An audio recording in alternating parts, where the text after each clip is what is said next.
Solo para tener una idea, el sector de ciencia y tecnología de Estados Unidos emplea más gente que la agricultura americana. Ya es mayor de que el número de trabajadores del sector de científico en el sistema científico y tecnológico americano es mayor, más grande que la agricultura toda. Hay una corrida tecnológica muy fuerte y se empieza a articular esta revolución tecnológica desde adentro al sistema capitalista internacional.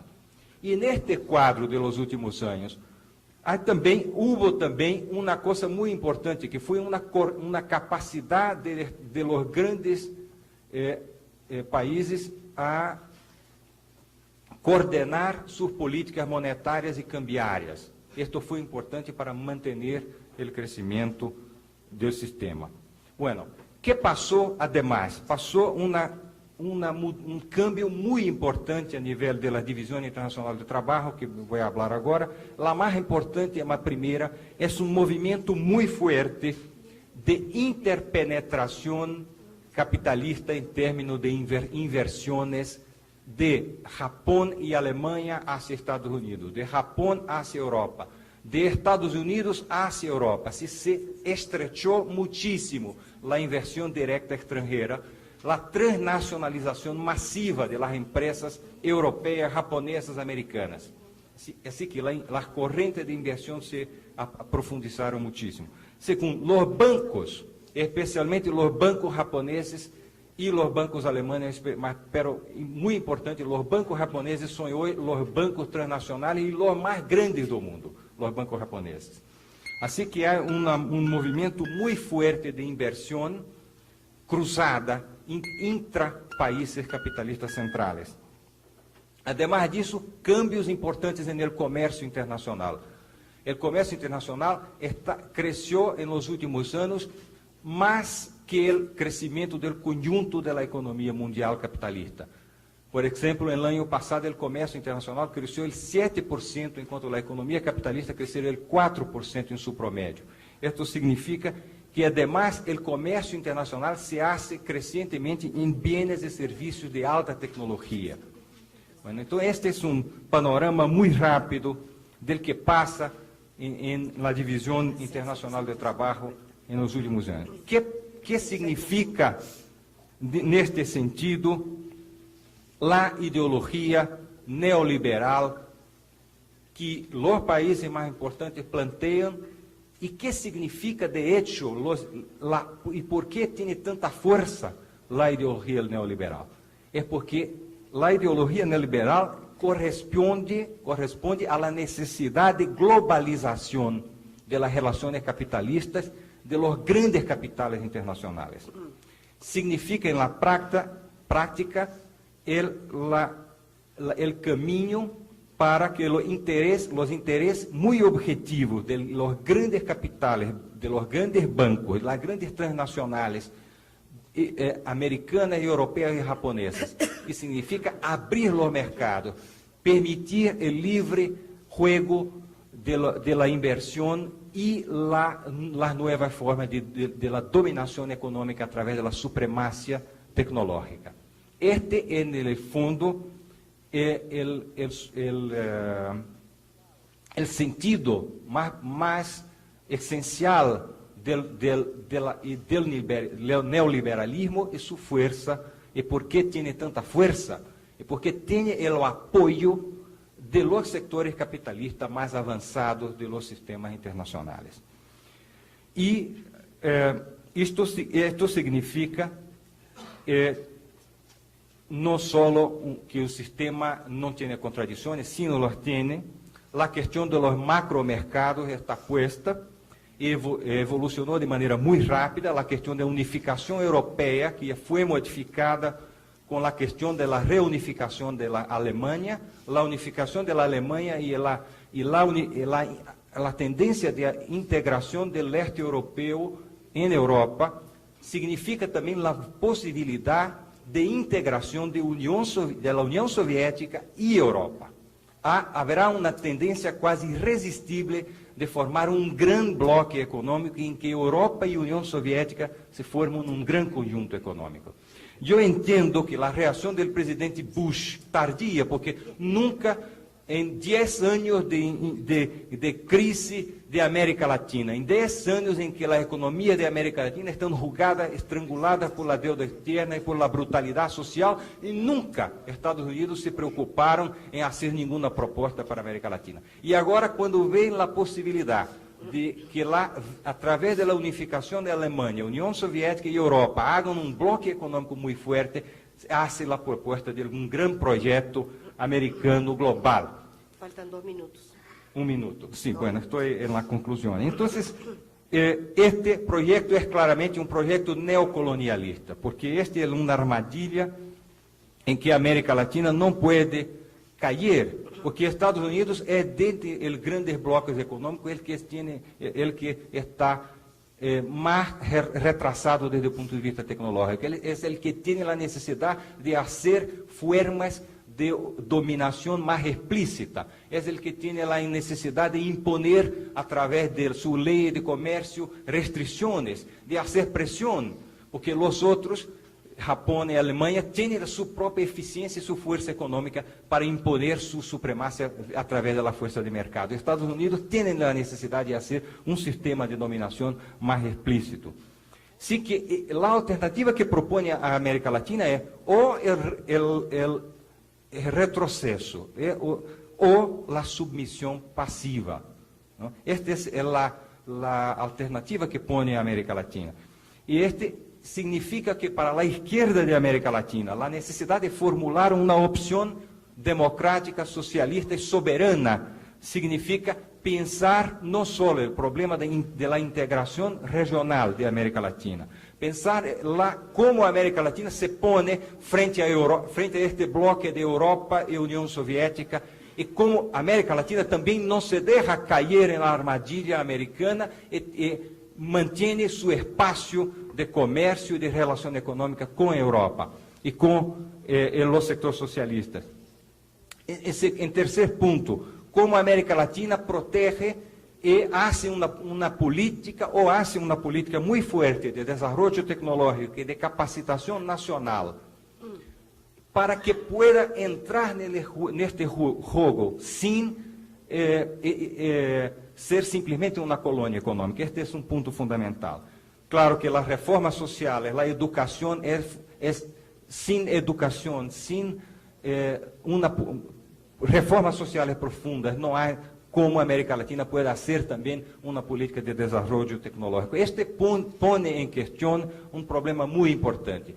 El desarrollo de la América Latina o va a ser impulsionado por los sectores trabajadores, por las clases salariales, por los partidos que tienen el compromiso con el pueblo, porque será una ilusión si América Latina pensar que va a depender de su burguesía nacional, de sus sectores que ya están asociados al capital extranjero y que ya ven en el liberalismo una forma de hacer sus arreglos.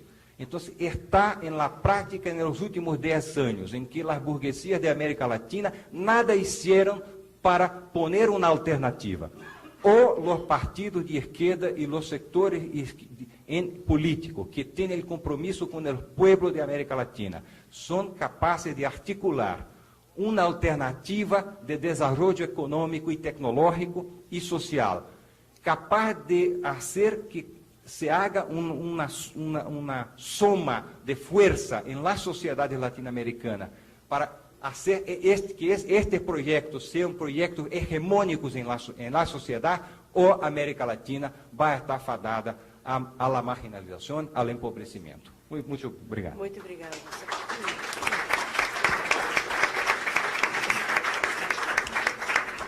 Mi nombre es Miguel Monserrat, pertenezco al Partido de la Intransigencia Popular de la Argentina. Trataré de ceñirme al tema en consideración, es decir, las alteraciones en el orden internacional y su repercusión en América Latina, pero quisiera señalar antes que coincido con lo que ha señalado el compañero del PC de Uruguay sobre la trascendencia de esta reunión y también destacar la rapidez, la ejecutividad con que después de anunciar hace un mes cuando estuvimos aquí en San Pablo en el Congreso del PT el compañero Lula la intención de promover un acercamiento entre todas las fuerzas políticas de izquierda de América Latina. Apenas 15 días después recibimos la invitación y apenas 30 días después ya estamos reunidos disfrutando de esta reunión que sin duda constituye un aporte significativo al enriquecimiento del debate y las ideas, imprescindible en esta hora difícil para nuestros pueblos y para el mundo.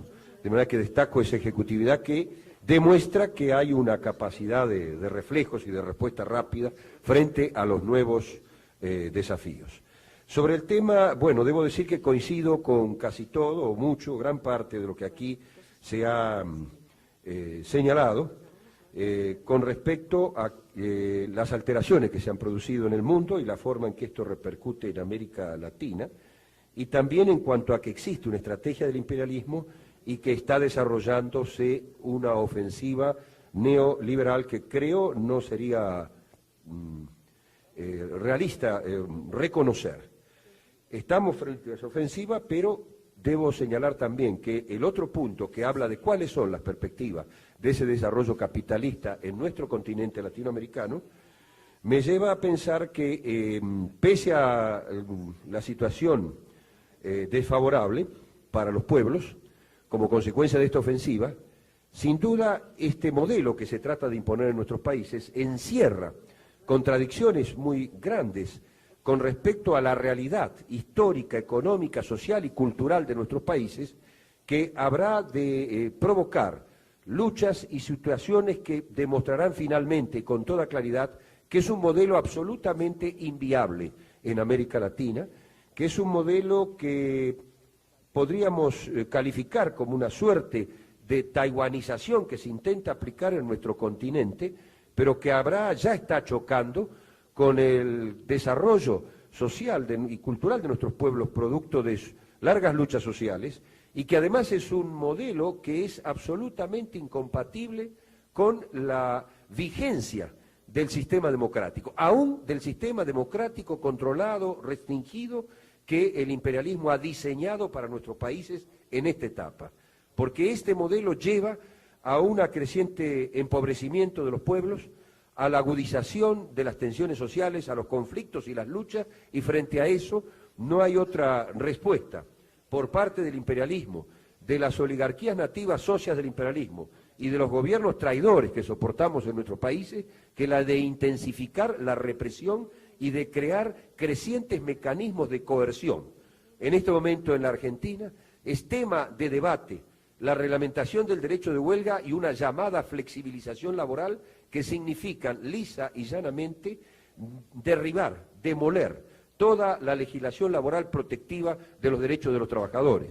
Y también se han indultado a los militares genocidas y también se ha restablecido la injerencia de los militares en la seguridad interior. Esto demuestra la total incompatibilidad de este sistema, de este modelo económico absolutamente antisocial, absolutamente proimperialista en nuestros países, y esto sí es lo que abre perspectivas entonces para que podamos sentir optimismo con respecto a la lucha en el futuro, pero sin dejar de comprender que estamos frente a una situación muy difícil, con una correlación de fuerzas desfavorable, y que la situación puede derivar, si no somos capaces de encontrar a través de la unidad de las fuerzas políticas de izquierda, de las fuerzas progresistas y de los sectores sociales del trabajo de nuestros países, la posibilidad de que pueda derivar esto en el restablecimiento de situaciones como las ya vividos, es decir, en el pasado, es decir, del restablecimiento de la aplicación del terrorismo de Estado y otras formas fascistas de represión frente a la creciente saqueo que se está llevando a cabo sobre el trabajo y la riqueza de nuestros países. Y esta situación, no podemos negar tampoco esta realidad, se ha agravado indudablemente en los últimos tiempos como consecuencia de la modificación en el cuadro mundial. La crisis de la bipolaridad que ha regido desde la Segunda Guerra Mundial hasta el presente. Los cambios o transformaciones que se producen en la Unión Soviética, no quiero referirme ahora a esto porque es tema para mañana, se desarrollará mañana, y el derrumbe, porque no podemos calificarlo de otra manera, de los países, de los regímenes socialistas de la Europa del Este. Pero mientras tanto es indudable que hay un repliegue de la Unión Soviética que está produciendo esas transformaciones, y esto se siente, se nota, porque indudablemente con anterioridad, y entonces es el momento de destacarlo y reconocerlo, ha habido un importante aporte a la lucha de liberación de todos los pueblos del mundo por parte del pueblo soviético. Y esta nueva situación deriva también en la generación de estos grandes y nuevos bloques o espacios económicos que alteran la realidad. Estos espacios que ya han sido señalados, la de Europa, más la posibilidad de incorporación en forma periférica de la Europa del Este, la del Japón y el sudeste asiático, la de los Estados Unidos y Canadá, con la pretensión e intención de avanzar en la incorporación a ese espacio económico de México y aún de América Central, todo lo cual configura un nuevo entramado de la situación del sistema económico mundial que plantea una nueva realidad.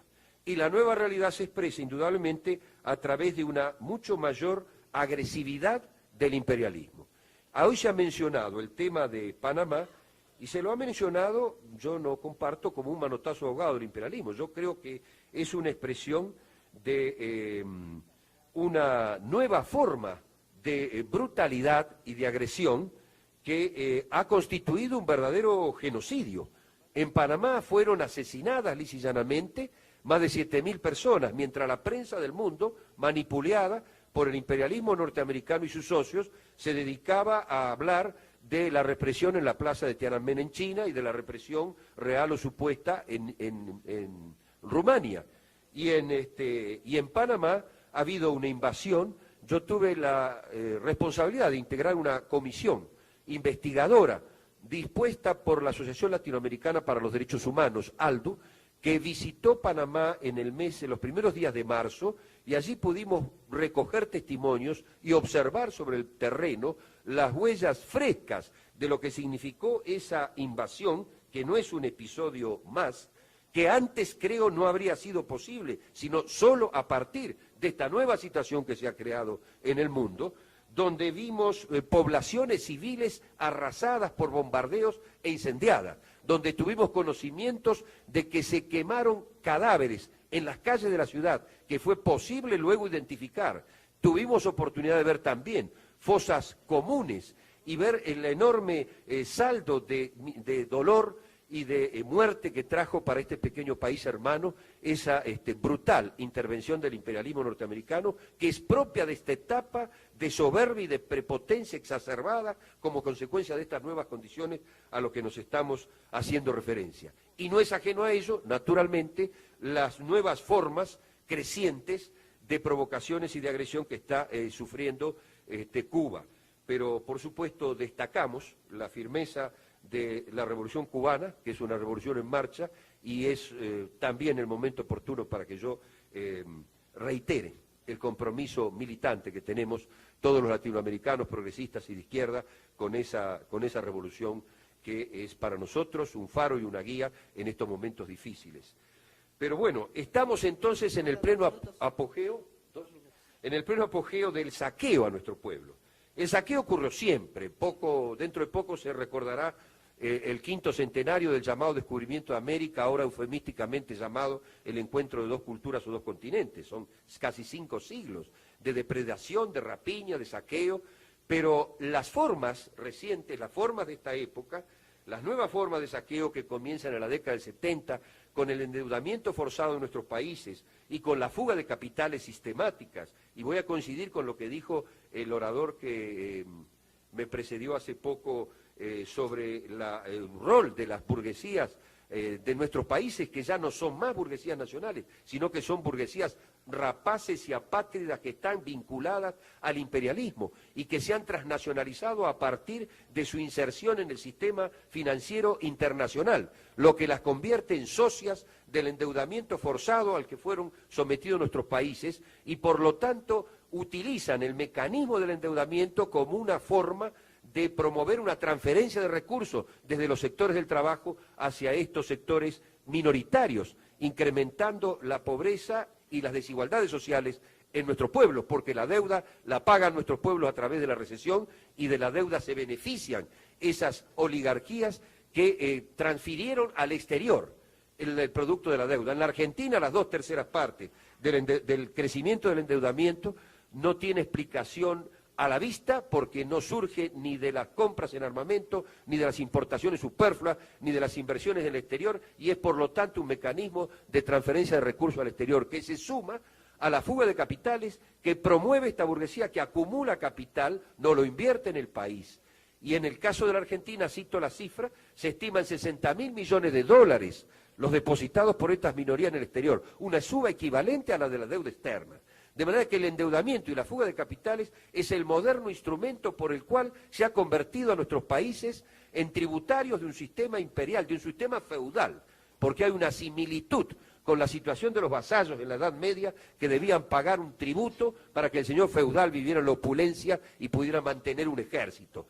Y la similitud es total, porque esta succión de recursos de todo el mundo, del tercer mundo y de América Latina, sirve para resolver el déficit fiscal y el déficit de la balanza comercial de los Estados Unidos, a costas de imponernos políticas recesivas que impiden, son absolutamente incompatibles con cualquier posibilidad de desarrollo económico. Solo los gobiernos traidores que tenemos son los que permiten engañar a los pueblos diciendo que es posible compatibilizar el servicio de la deuda y el cumplimiento de las fórmulas recesivas que impone el Fondo Monetario con una política de crecimiento. Para eso hay que modificar esto. Esto no se va a modificar a través de meros acuerdos electorales con los sectores de la burguesía transnacionalizada y apátrida. Esto se va a resolver a través de la movilización de nuestro pueblo, de la unidad de los sectores de izquierda en cada país y de la unidad de los sectores progresistas en toda América Latina para levantar y llevar adelante el proyecto alternativo del que aquí tanto se ha hablado y que es cada día más importante a la luz de estos nuevos acontecimientos. Gracias y perdonen por el exceso. Muchas gracias. Compañeras y compañeros, Sergio Quirós, del Partido Popular Socialista. Nosotros coincidimos con el compañero del Uruguay que ha expresado o caracterizado a esta reunión, a esta conferencia, como una reunión histórica. Precisamente porque estamos viviendo una etapa compleja, una etapa difícil, que se presta a una serie de confusiones y porque esta reunión seguramente contribuirá al esclarecimiento de esa complejidad. No compartimos la idea de que el imperialismo se encuentra en franca retirada ante el embate victorioso de las masas populares. Tampoco ignoramos que se encuentra desde hace décadas inmerso en una crisis profunda, de la cual no se salvará, pero advertimos que ha tenido la capacidad de trasladar los efectos de esa crisis hacia los pueblos en desarrollo como lo son los de América Latina. Tampoco compartimos la idea de que los problemas que enfrenta el campo socialista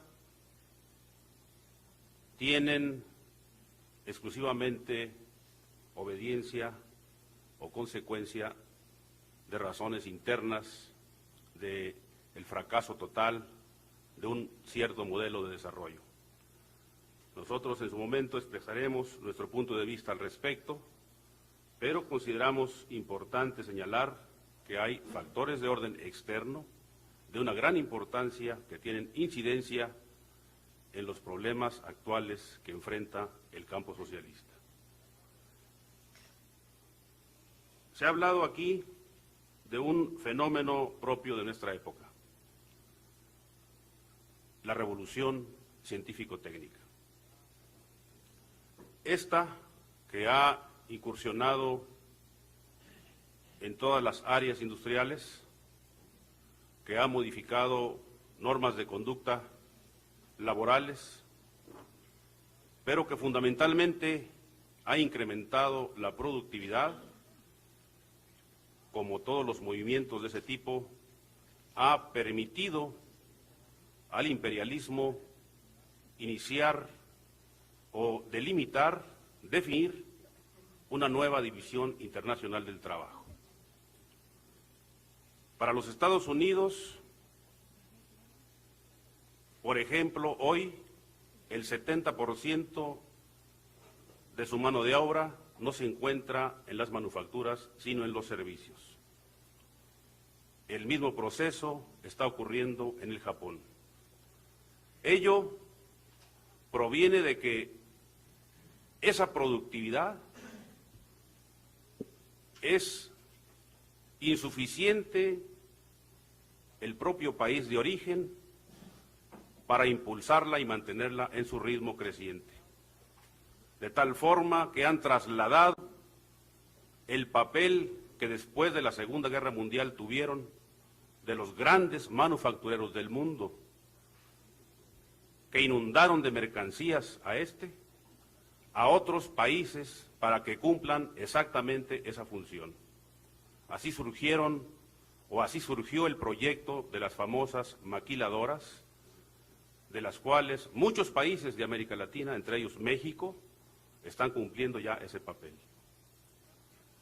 Ahora, como antaño, con el problema de la deuda, pretenden tomarnos desprevenidos a los países en desarrollo. El problema de la deuda, debemos reconocerlo, no fue advertido por las fuerzas políticas progresistas, democráticas, antiimperialistas, en su magnitud. En muchos momentos advertimos que en cada país adjudicamos al gobernante de turno la responsabilidad total del problema del endeudamiento externo. Sin embargo, fue una estrategia global y no la advertimos como tal a tiempo. Ahora hay una nueva estrategia de dominación. Quizá esta reunión contribuya a advertir el peligro que entraña esa nueva estrategia. La trampa mortal de la deuda externa, como instrumento de saqueo y de dominación, prácticamente está agotada. Porque ni los Estados Unidos pretenden o tienen interés en seguir prestando, ni nosotros podemos permitir que nuestros pueblos se sigan endeudando de la forma como lo hicieron. Agotado este instrumento de dominación, ahora han sacado de la manga un nuevo instrumento. A su vez, ese instrumento tiene los medios y procedimientos para lograrlo. Uno de esos medios, el más importante, es el proyecto neoliberal. El proyecto neoliberal no es un objetivo en sí mismo, es un instrumento de un proyecto mucho más grande, de dimensiones, tanto en el tiempo como en el espacio, mucho más grandes que el propio proyecto neoliberal. Se trata ahora de mantener el saqueo, la expoliación de los países en desarrollo, impulsando la idea mencionada por Bush, pero practicada desde hace ya algunos años por los Estados Unidos. La gran idea de la prosperidad de los pueblos de América Latina y del tercer mundo, basada en el comercio internacional. Ese es el eje central. ¿Hacia dónde concurre esa idea? Fundamentalmente al proyecto de la globalización, a la teoría de la integración total de la economía con un eje central, en cuyo puesto de mando se encuentran Japón, los Estados Unidos y Alemania Federal. Y nos presentan como modelos de esa posibilidad extraordinaria, entre comillas, de crecimiento, a los famosos 4 tigres, otros le llaman 4 dragones, o NICs, nuevos países industrializados. Pero nosotros debemos advertir que esos países han demostrado ciertamente un crecimiento súper extraordinario de su Producto Interno, no gracias a un desarrollo industrial y tecnológico propio, como ocurrió en Japón, sino fundamentalmente al papel que en esta nueva División Internacional del Trabajo le asignaron los Estados Unidos a estos países. Para nosotros tienen reservado, para ellos reservaron el papel de maquiladores, de manufactureros de los productos que ellos ya no quieren y ni desean producir. Eso no significa que renuncien a comercializarlos. Los siguen comercializando y se siguen asignando ese papel de usufructuar el beneficio y el provecho del desarrollo súper extraordinario de estas naciones.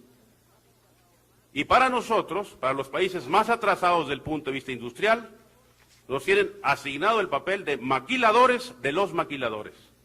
Por eso ya las exportaciones y las plantas maquiladoras, que son un régimen especial, no solo es inversión extranjera directa, sino que es un régimen especial arancelario y de comercialización. Las plantas maquiladoras de Corea del Sur se encuentran ya en la frontera de México. Las plantas maquiladoras de Taiwán y Hong Kong también se encuentran en algunos estados de nuestro país y seguramente también en América Latina. La lucha ciertamente tiene también fundamentalmente un carácter ideológico. Los Estados Unidos no han descuidado la lucha ideológica, por el contrario, la han intensificado. Y esa debe ser, creo yo, la premisa fundamental a falta de la posibilidad real de una conclusión en esta reunión. Debemos intensificar la lucha ideológica. Debemos advertir a los trabajadores, a los obreros del mundo, lo que significará para nuestras naciones la integración, la globalización de la economía, la inserción comercial al mundo en desarrollo, como ellos lo llaman. Y tener una alternativa propia que nosotros sugerimos es la formación, como lo han dicho otros, de un bloque latinoamericano, un bloque para comercializar nuestros productos, porque ciertamente no podemos caer en la autarquía. En este momento sí debemos centrar a la comercialización internacional, pero integrados en un bloque latinoamericano que también nos permita negociar nuestra deuda, que nos permita resolver una serie de problemas como bloque de países de América Latina. Esa es la conclusión que aporta el Partido Popular Socialista. Muchas gracias, compañero. Víctor Vareiro, del Partido Democrático Popular por el Paraguay. Compañeras, compañeros, el Partido Democrático Popular en esta ocasión va a plantear los efectos de la política neoliberal desde la perspectiva de la situación específica de un país atrasado y dependiente como el nuestro. Y para comenzar podemos decir de que el Paraguay en esta nueva fase política surgida a través del golpe del 3 de febrero de 1989, se implementa en este país un sistema de gobierno con democracia restringida, titulada por las fuerzas militares. En ese sentido, a partir de la fecha, se viene implementando una política neoliberal caracterizado por una nueva estrategia en el control de los medios de producción y de las divisas que genera el sistema, este nuevo régimen neoliberal. Por ello, la discusión sobre el programa económico supone abordar el problema del modelo de desarrollo económico-social. Esto significa comprender que el Paraguay, como parte del tercer mundo, ve su inserción en el mercado mundial capitalista en la División Internacional del Trabajo, redefinida en función de los intereses del imperialismo. Esto supone y responde a la ofensiva neoliberal privatizante que busca erradicar el sector estatal de la economía y las reglas del juego en el mercado internacional. Se trata de una ofensiva económica, política e ideológica que en nombre del liberalismo y de la vuelta a la economía de libre mercado no esconde esto su carácter intervencionista a través de los programas de ajuste del FMI, cuyas recetas implican en costos sociales elevados, en la subfacturación de los bienes de la nación y del Estado y el resguardo de los intereses de los capitales del sector financiero. La ofensiva ideológica del neoliberalismo se expresa actualmente con fuerza a través del ataque a los males del estatismo, entre comillas, de los países llamados socialismo real, de Europa del Este, China, Unión Soviética, etc. Frente a esta ofensiva contraponemos el carácter social del sector estatal en los países dependientes, bajo la condición del control efectivo de la sociedad a través de las organizaciones. Tal cosa solo puede ser concretizada a través de la gestión popular y democrática del sector estatal de la economía a partir de la construcción de un nuevo poder surgido de la ruptura con el orden burgués basado en la más amplia autoorganización de los trabajadores y del pueblo. Vale acotar de que la política de privatización no es más que una expresión más de la expansión del capitalismo que pretende sumir aún más al país, a los países del tercer mundo y al Paraguay en particular, a una situación de dependencia y atraso. También podemos mencionar como datos de cuáles son los efectos sociales de esta política neoliberal. Esta mantiene la antigua pobreza manifestada en las condiciones miserables de vida de la población del campo y la ciudad, pérdida adquisitiva de los salarios en general, junto con una violenta represión a los movimientos reivindicativos de los trabajadores. El gasto público tiene como prioridad favorecer las condiciones de la inversión capitalista y no la atención a las necesidades básicas de la población. La defensa de los grandes latifundios, sobre todo las multinacionales, en detrimento de las masas de campesinos sin tierra. El Paraguay actualmente cuenta con 40 millones de hectáreas aptas para la agricultura, de los cuales 36% pertenece a grandes empresas agroexportadoras extranjeras y 16% a terratenientes nativos. Frente a esa concentración de la tierra se contrapone la existencia de 300.000 campesinos paraguayos que no tienen ningún acceso hasta hoy a cultivar en tierras propias. Con respecto a la situación salarial, ciertamente el salario mínimo asciende aproximadamente a $150, pero por otra parte ni el 30% de los asalariados realmente reciben este salario. Los trabajadores públicos calificados del área de salud y educación no ganan ni el cuarto del mismo. Fruto de ese modelo económico neoliberal, sobre todo sobre una población de aproximadamente 4 millones de habitantes, existen 700.000 niños desnutridos, 200.000 desempleados en las ciudades, una tasa de desocupación y subocupación del 65% de la población económicamente activa. El déficit de vivienda es de 200.000 unidades.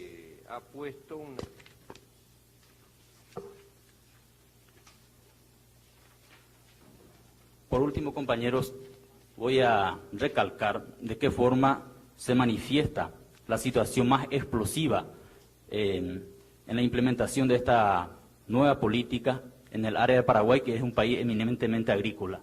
El gobierno del general Rodríguez, en su política económica, continúa implementando el modelo agroexportador dependiente. Esto significa que el Paraguay seguirá siendo un país pobre por la decisión de la oligarquía local y el imperialismo. Consecuentemente, los productores de algodón y soja continuarán siendo víctimas de la expoliación de las empresas agroexportadoras. El panorama político en el campo se torna conflictivo. Esta situación surge a raíz del proceso de modernización agrícola de algunos rubros, algodón y soja, por las empresas capitalistas. La penetración capitalista en el campo destruyó la economía campesina tradicional en su expansión y al no solucionar el problema del empleo, solo generó trabajo para un bajo porcentaje de campesinos. De esta forma, una inmensa masa de campesinos ha quedado sin tierra, que actualmente asciende a 300.000. Por esta razón, el objetivo inmediato y principal de la lucha campesina es la conquista de la tierra. El nuevo gobierno, para contener y controlar las luchas campesinas, ha creado las fuerzas de tarea conjunta, y el Consejo Nacional para el Desarrollo Rural. El papel que cumple la Fuerza de Tarea Conjunta es proteger las propiedades desalojando a los ocupantes de tierra. Faltan 2 minutos, compañero.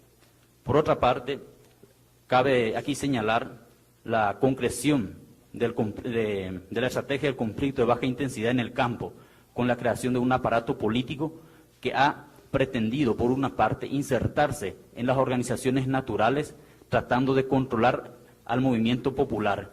Este es un punto donde cabe señalar de que la Fuerza de Tarea Conjunta es la composición de la Marina, la Aviación, la Caballería, conjuntamente con las Fuerzas Especiales de la Policía. La conjunción de estas fuerzas tiene como objetivo fundamental controlar el avance de las movilizaciones populares.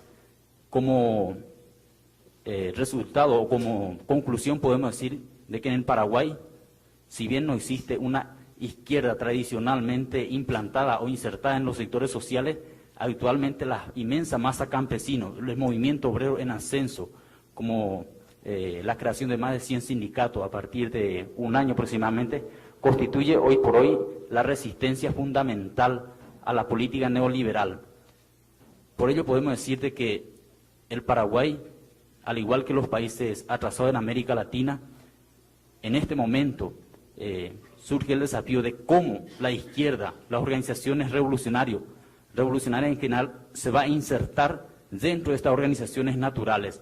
Nosotros pensamos que por ahí pasa el desafío, porque la política del conflicto de baja intensidad fundamentalmente quiere anular esta inserción del campo de las organizaciones populares con las organizaciones naturales. Este es un punto donde nosotros consideramos de fundamental importancia, una política de inserción en el campo popular a los efectos de potenciar las organizaciones de base, de esta forma ir construyendo una referencia para que los sectores populares tengan como meta la conquista por el poder y solucionar así sus grandes problemas históricos. Gracias, compañeros. Gracias, compañero. Enrique Oteiza, Democracia Popular. A ver. Antes de empezar, quiero hacer llegar nuestro saludo y felicitaciones al PT en su 10º aniversario. Voy a hacer una intervención modesta y corta. Nosotros tenemos 10 meses de vida.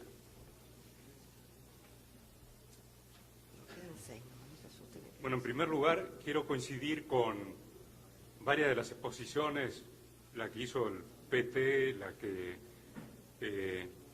hizo originalmente también, le hicieron los compañeros de México y de Cuba, en el sentido de que nosotros consideramos fundamental hacer un diagnóstico crítico correcto y permanentemente actualizado sobre la fase actual del capitalismo a nivel internacional y su impacto en América Latina. Si bien el capitalismo tiene rasgos como modo de producción estables y permanentes en el tiempo, ha atravesado por una cantidad ya importante de fases y en la fase actual manifiesta rasgos distintivos, inéditos, que es fundamental conocer bien porque impactan en nuestra región de manera muy específica y concreta.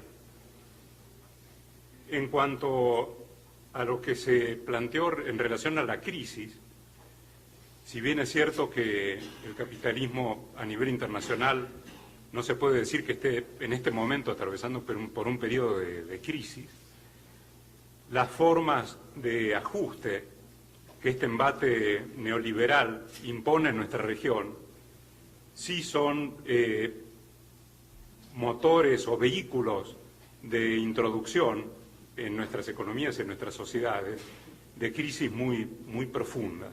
De manera que al interior de nuestra región, al examinar precisamente las características de la fase actual del capitalismo, es fundamental entender bien las particularidades de la crisis introducida precisamente por el carácter de este embate neoliberal. En el caso de la Argentina, es un país que lleva 15 años de agonía de ajuste en varias versiones a lo largo del tiempo.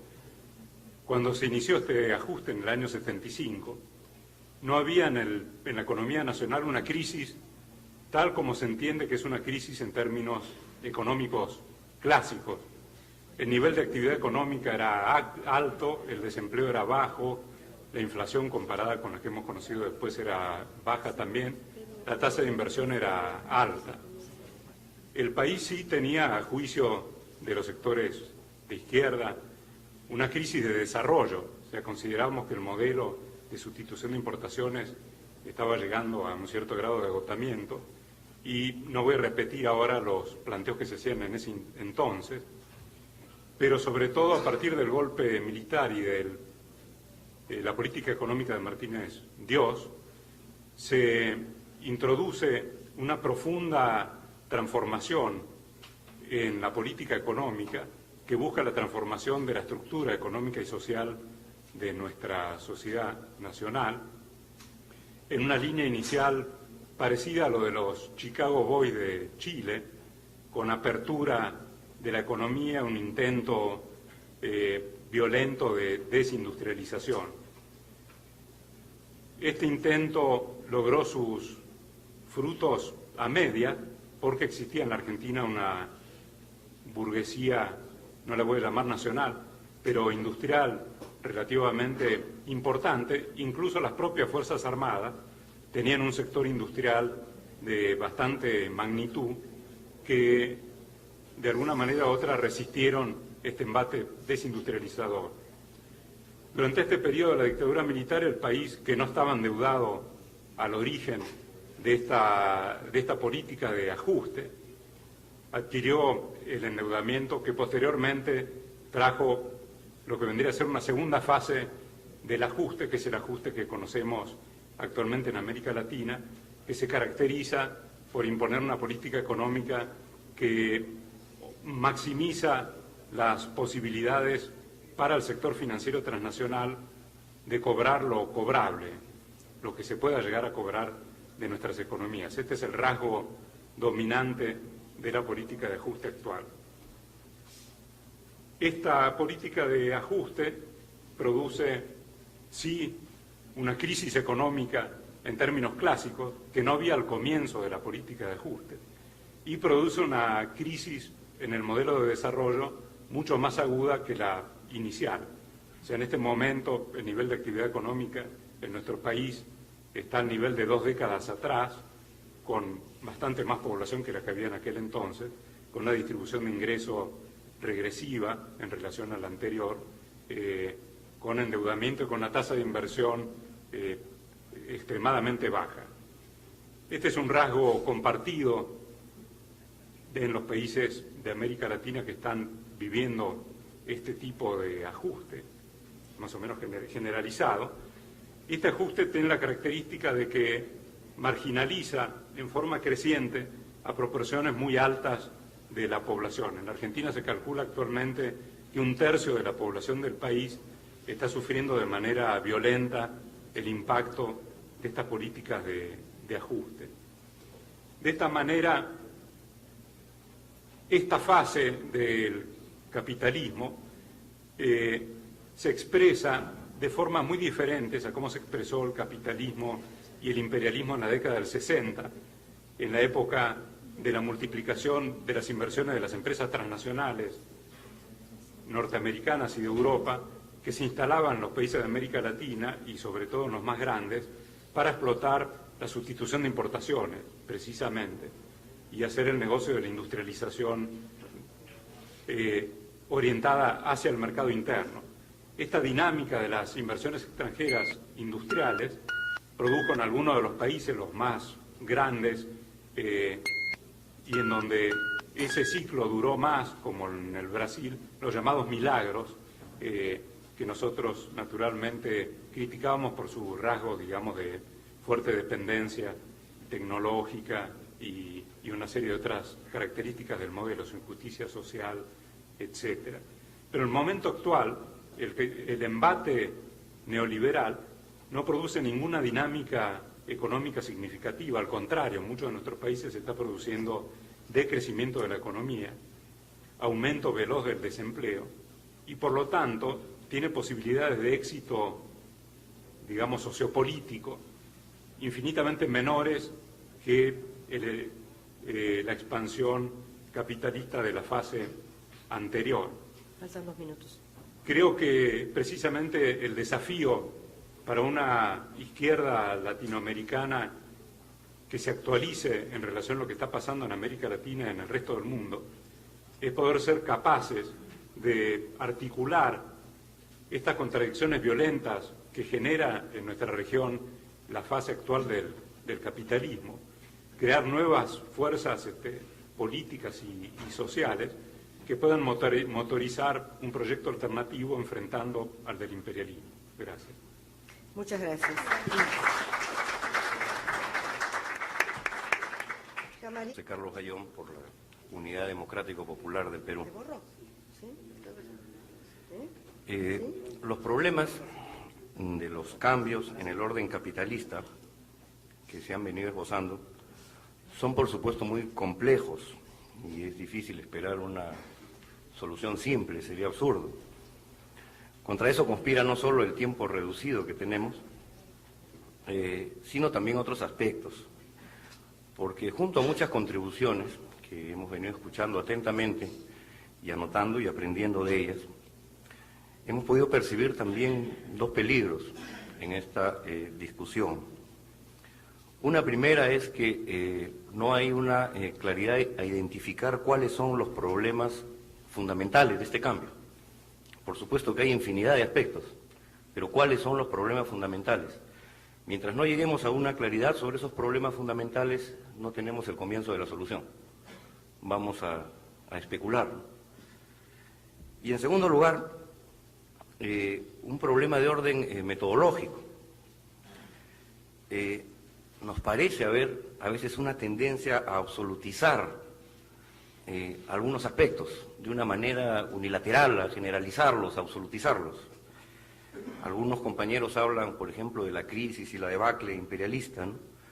Y unilateralizan este aspecto, que estratégicamente puede ser correcto, pero se lleva a tal punto en que ya parece que el problema de la revolución es el que más bien el tren se nos está pasando en la historia y hay que tomarlo al vuelo. A la inversa, me parece también que existiera una especie de superobjetivismo inverso. Se habla de la ofensiva imperialista, de la ofensiva económica, tecnológica, política, ideológica, militar, a tal punto que parece que ya tendríamos que organizar el repliegue, ¿no? E incluso hasta abandonar el objetivo de la revolución.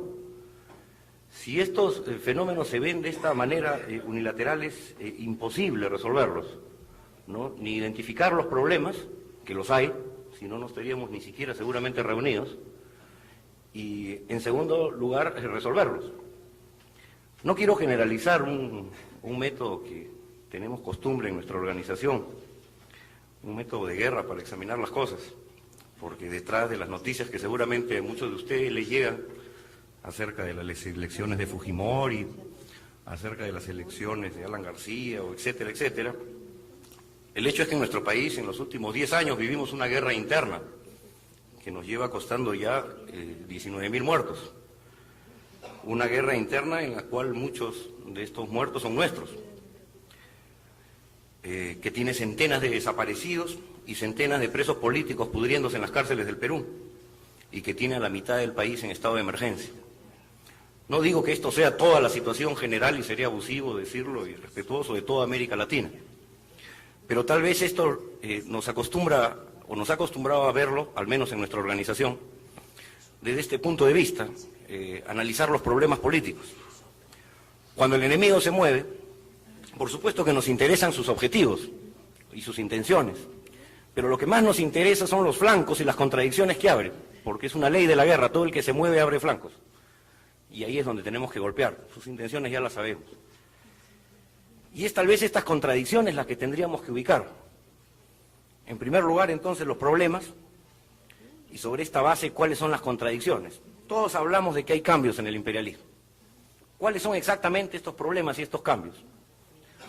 Nos parece que todos los que hablan de la bancarrota del socialismo y del marxismo tienen en el trasfondo la suposición de que el capitalismo mundial de alguna manera se encuentra en auge y no en decadencia, como habían predicho Marx, Engels o Lenin.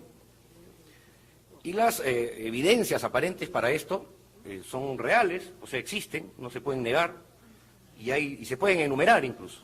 En primer lugar, lo que han señalado muchos compañeros, la revolución científico-tecnológica, operada recientemente en países incluso específicamente como Alemania y Japón, que han revolucionado industrias de punta como la industria electrónica. En segundo lugar, el hecho también que existe que la mayoría de países socialistas ven hoy como única salida a su estancamiento económico los créditos, la tecnología y los mecanismos de mercado de los países capitalistas avanzados, al menos así parece esbozarse. En tercer lugar, se muestra también el hecho de que en los últimos años las economías capitalistas desarrolladas muestran un mayor índice de crecimiento económico que el de los países socialistas, parece ser un hecho real también. Y en cuarto lugar, para que no nos escapemos nosotros del asunto, también hay ejemplos tercermundistas. O sea, se mencionan los casos de los dragones asiáticos, Corea del Sur, Taiwán, Hong Kong, Singapur, como evidencias de que es posible un desarrollo industrial acelerado bajo las condiciones de la dominación imperialista, en contraposición a lo que sostiene la teoría marxista. Entonces, aquí hay problemas teóricos que nos golpean en el plexo, aparentemente, digo, pero problemas que tienen graves implicancias políticas, porque pueden llevar incluso a abandonar objetivos. Finalmente, todos estos ejemplos se pretenden sintetizar sosteniendo que la misma reconstrucción europea y japonesa luego de la Segunda Guerra Mundial y su posterior desarrollo económico, muy por encima de las economías socialistas, sin pasar por las famosas crisis cíclicas, las recesiones económicas y la polarización social del pasado que había previsto el marxismo, constituyen aparentemente una evidencia decisiva de que la vitalidad y renovación histórica del sistema capitalista está vigente.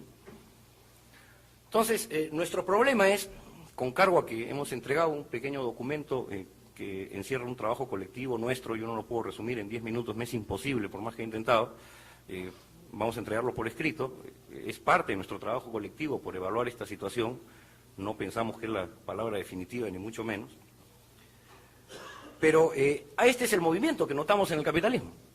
Ahora el problema es cuáles son sus flancos, qué consistencia tienen estos movimientos. Y nosotros encontramos que hay flancos importantes en este desarrollo y en esta guerra que nosotros estamos contra el imperialismo. En primer lugar, la apariencia de que el capitalismo se ha convertido, o el hecho o la evidencia aparente, en una sociedad opulenta o el llamado welfare state del estado de bienestar, donde no hay crisis, ni depresiones, ni pauperización necesaria de las masas, no vino ayer.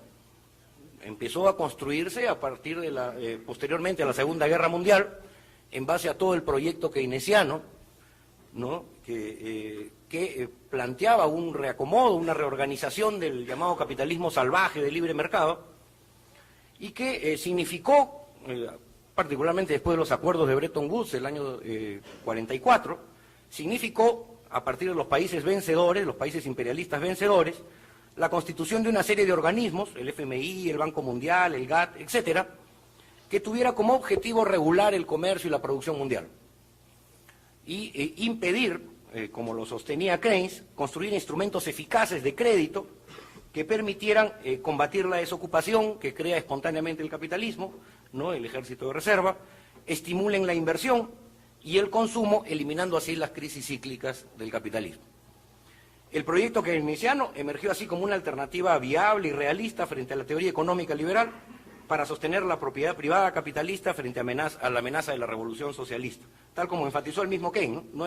No es la propiedad de los medios de producción las que conviene al Estado asumir, es posible regular el capitalismo. Esto fue lo que dio origen a este welfare state que se ha construido en los últimos 30 o 40 años, ¿no? y cuyos resultados aparecen hoy día como una gran novedad. Este acuerdo, estos acuerdos se basaron a su vez en el hecho de que Estados Unidos, y aquí un dato importante para nosotros, emergió como de la Segunda Guerra Mundial como la potencia vencedora más poderosa en lo financiero y en lo militar. No solo acaparó las reservas financieras, sino también el inmenso poderío militar. Y este es el primer caso, porque esto forzó a que el imperialismo norteamericano cumpliera el rol de cajero y de policía mundial durante todo este periodo histórico. Sin embargo, y dicho en muy breves palabras, esto significó generar tal emisión crediticia por parte de estos mecanismos norteamericanos que fueron asumidos, todas las contradicciones del capitalismo por el imperialismo norteamericano, que generó que el propio imperialismo norteamericano tuviera que asumir el costo y el estancamiento del conjunto del capitalismo mundial. Sobre esa base se reconstruyó Europa, Japón, se creó esta industria, los créditos para esta industria de sustitución de exportaciones, etc. Por eso la crisis de la pérdida de hegemonía del imperialismo norteamericano, que al asumir este costo fue perdiendo toda su productividad y su competitividad con los imperialistas japoneses y alemanes, que no tuvieron los costos militares por los mismos acuerdos de Potsdam y Yalta, y pudieron invertir en muchos de estos desarrollos científicos y tecnológicos, fue agotando uno de los pilares del régimen imperialista de la posguerra. Creemos que el surgimiento del neoliberalismo es más una reacción contra la bancarrota de este régimen o de este proyecto keynesiano que duró en los 30 o 40 últimos años, y no una expresión de vitalidad del capitalismo, de vitalidad estratégica. Y por ahí se abre el principal aspecto o el principal flanco que vemos, que es esta pérdida de hegemonía del imperialismo norteamericano, que en nuestra opinión, particularmente en América Latina, por ser zona de influencia, abre uno de los eslabones débiles más importantes de la economía imperialista en la coyuntura actual. En primer lugar, esta expansión de posguerra trajo graves contradicciones. En primer lugar, creó las bases para que los alemanes y japoneses crearan y abrieran una base para un desarrollo que significa hoy ingresar a un nuevo nivel de competencia interimperialista. Segundo flanco que nosotros vemos. Uno, la decadencia norteamericana, que es objetiva, sería largo enumerar la cantidad de datos y muchos lo han mencionado, ¿no? Dos, la apertura de nuevas contradicciones imperialistas y los bloques que algunos compañeros han señalado. Tres, los pies de barro, que fue el patio trasero, base de una de las bases más importantes del dominio imperialista mundial norteamericano. Y en cuarto lugar, la contradicción que se empieza a esbozar, porque muchas veces se piensa que esta ofensiva neoliberal, que en nuestra opinión es más política e ideológica que real de desarrollo de fuerzas productivas, digamos, ¿no? Como lo muestran